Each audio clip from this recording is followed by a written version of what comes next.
ये जी आज मुकाबला है रावी पब्लिक स्कूल में बच्चों का कमरे को सजाने का। ये कमरा है जी मैट्रिक का। माशाल्लाह बच्चों ने बड़ा अच्छा काम किया है। बिल्कुल ये तितलियाँ हैं और ये भी है जी ये हश्तम जमात है जी, सर की जमात है माशाल्लाह। और ये सबसे खूबसूरत जमात है। ठीक है, ये अब तितलियाँ देख रहे हैं, बच्चों को तितलियों और आपके स्कूल को ये देखने की ये काम कितना अच्छा बच्चों ने किया है।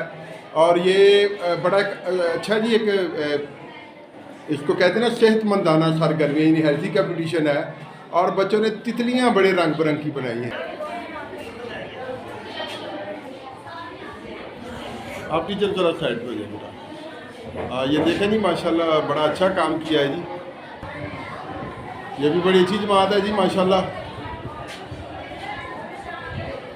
ये बच्चे भी हैं, बड़े अच्छे हैं।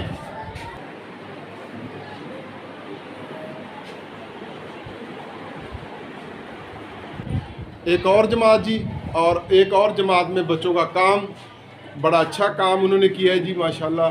और ये एक नया आइडिया है। बच्चे ने कहना तो ब्याह जाना होता काम है।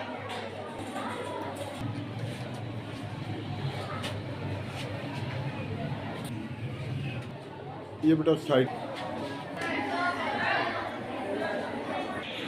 आ जाए, मुँह नीचे करें सारे अपना, गर्ल्स फेस नीचे करें, फेस नीचे करो, फेस नीचे करो। अच्छा आपको क्या रहे हैं?